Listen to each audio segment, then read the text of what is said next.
Hello दोस्तों। कभी सोचा है कि आखिर हम चीजें सीखते कैसे हैं? क्यों अचानक से एक सिंपल सी घंटी की आवाज सुनकर भी हमारे मुंह में पानी आ सकता है?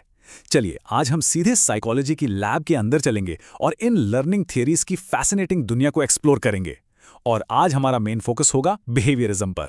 तो बिहेवियरिस्ट्स के लिए हमारा जो दिमाग है ना, वो एक ब्लैक बॉक्स जैसा है। इसका मतलब क्या हुआ? मतलब ये कि वो इस बात पर फोकस नहीं करते कि उस बॉक्स के अंदर क्या सोचा जा रहा है या क्या फील हो रहा है। उनका सारा का सारा ध्यान सिर्फ एक चीज पर होता है, ऑब्जर्वेबल बिहेवियर, यानी वो बर्ताव जिसे हम अपनी आंखों से देख सकते हैं और नाप सकते हैं। और इस पूरी थ्योरी का जो दिल है वो है SR कनेक्शन। S यानी स्टिमुलस, जिसे हम हिंदी में उद्दीपक कहते हैं। बेसिकली हमारे आसपास के एनवायरनमेंट में होने वाली कोई भी घटना, जैसे फोन की घंटी बजना। और R यानी रिस्पॉन्स, जिसे हम अनुक्रिया कहते हैं, यानी हमारा बिहेवियर, जैसे फोन उठाना। तो बिहेवियरिज्म के हिसाब से लर्निंग और कुछ नहीं, बस एक नए स्टिमुलस और रिस्पॉन्स के बीच में एक कनेक्शन बन जाना है। सिंपल। तो ये रहा हमारे आज के लैब टूर का पूरा प्लान। हम सबसे पहले पावलोव की मशहूर घंटी से शुरू करेंगे, फिर स्किनर के रिवॉर्ड्स के खेल को समझेंगे और देखेंगे कि थॉर्नडाइक के हिसाब से हम गलतियों से कैसे सीखते हैं। इसके बाद होगा S type versus R type का एक जबरदस्त शोडाउन। और बिल्कुल आखिर में टॉपर्स कॉर्नर में एक क्विक क्विज से अपनी नॉलेज टेस्ट करेंगे। चलिए शुरू करते हैं। हमारा पहला स्टेशन है अजीम साइंटिस्ट एवन पावलोव का। यहां हम उनके सबसे क्लासिक कुत्तों वाले एक्सपेरिमेंट को समझेंगे, जिसे कहते हैं क्लासिकल कंडीशनिंग या शास्त्रीय अनुबंधन। इसे 3 आसान से स्टेप्स में समझते हैं। स्टेप 1, कंडीशनिंग से पहले नेचुरली खाना, जो कि एक स्टिमुलस है, देखकर कुत्ते के मुंह में पानी यानी रिस्पॉन्स आता था, नॉर्मल है। स्टेप 2, फिर एक्सपेरिमेंट के दौरान खाना देने से ठीक पहले एक घंटी बजाई जाने लगी। ये प्रोसेस बार बार दोहराया गया। और स्टेप 3, आखिरकार नतीजा ये हुआ कि सिर्फ घंटी की आवाज सुनकर ही कुत्ते के मुंह में पानी आने लगा। एक बिल्कुल नया SR कनेक्शन बन चुका था। अमेजिंग है ना? एग्जाम्स के लिए ये 4 टर्म्स बहुत जरूरी हैं। UCS यानी अनकंडीशन्ड स्टिमुलस, यहां पर खाना है जो नेचुरल ट्रिगर है। फिर है CS यानी कंडीशन्ड स्टिमुलस, जो अब हमारी घंटी बन चुकी है, एक लर्न्ड ट्रिगर। CR यानी कंडीशन्ड रिस्पॉन्स, वो लार है जो अब सिर्फ घंटी की वजह से आ रही है। और आखिरी है एक्सटिंक्शन यानी विलोपन। ये तब होता है जब घंटी तो बजती रहती है पर खाना नहीं दिया जाता।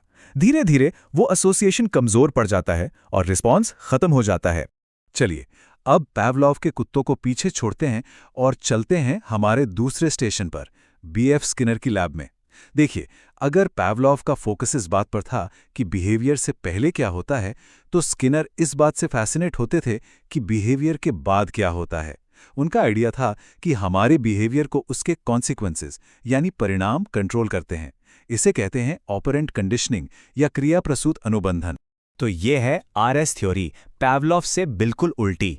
यहाँ पहले रिस्पॉन्स यानी क्रिया होती है और उसके बाद स्टिमुलस यानी उसका नतीजा मिलता है।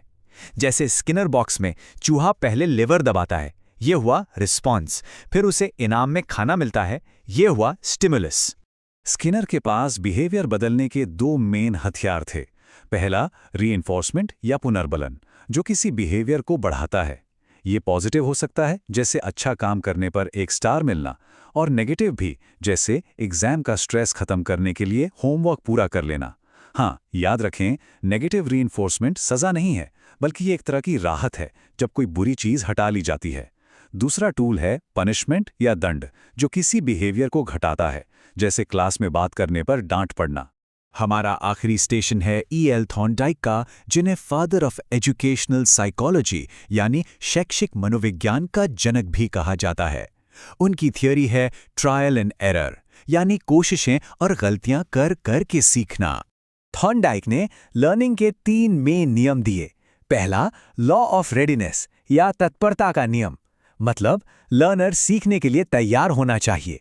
दूसरा, लॉ ऑफ एक्सरसाइज या अभ्यास का नियम, basically practice makes perfect and if you don't use it you lose it.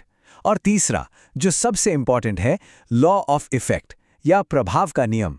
जिन कामों का नतीजा अच्छा होता है हम उन्हें दोहराते हैं और जिनका बुरा उनसे बचते हैं। कितना सिंपल है। तो अब जब हमने तीनों स्टेशंस देख लिए हैं, चलिए एक डायरेक्ट कंपैरिजन करते हैं।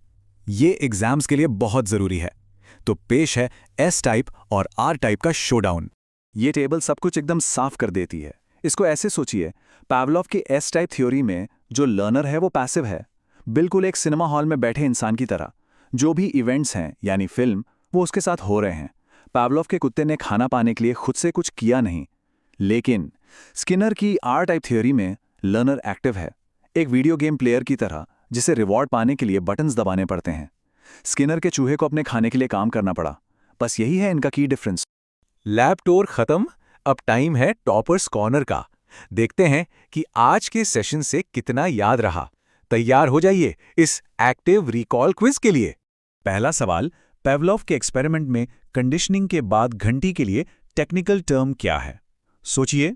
सही जवाब है CS यानी कंडीशन्ड स्टिमुलस। सवाल नंबर 2, ये कहावत आप घोड़े को पानी तक ले जा सकते हैं पर उसे पानी पीने पर मजबूर नहीं कर सकते, थॉर्नडाइक के किस नियम को समझाती है? इसका जवाब है द लॉ ऑफ रेडीनेस या तत्परता का नियम। जब तक घोड़ा तैयार नहीं, वो पानी नहीं पिएगा। तीसरा सवाल, अगर एक टीचर अच्छे बिहेवियर के इनाम के तौर पर होमवर्क ही हटा देती है तो ये किस चीज का एग्जाम्पल है? ये है नेगेटिव रीइंफोर्समेंट, क्योंकि एक नापसंद चीज यानी होमवर्क को हटाकर अच्छे बर्ताव को बढ़ाया जा रहा है। चौथा सवाल, शैक्षिक मनोविज्ञान का जनक किसे कहा जाता है? ये आसान है, जवाब बिल्कुल सीधा है, E.L. थॉर्नडाइक। और आखिरी सवाल, स्किनर की RS थ्योरी में लर्नर एक्टिव होता है या पैसिव? जवाब है एक्टिव, बिल्कुल, क्योंकि लर्नर को रिवॉर्ड पाने के लिए पहले एक्शन लेना पड़ता है। बहुत बढ़िया। तो जैसा हमने देखा, बिहेवियरिस्ट्स के लिए लर्निंग का मतलब ऑब्जर्वेबल कनेक्शंस और उनके परिणाम हैं। अगली बार हम एक बिल्कुल अलग दिशा में जाएंगे और सिगमंड फ्रॉइड के साथ मन की गहराइयों में उतरेंगे। तब तक के लिए सोचते रहिए, फ्रॉइड के अनुसार हमारे मन का कौन सा हिस्सा एक शैतान की तरह है जिसे हमेशा इंस्टेंट ग्रैटिफिकेशन चाहिए? एड, ईगो या सुपर ईगो?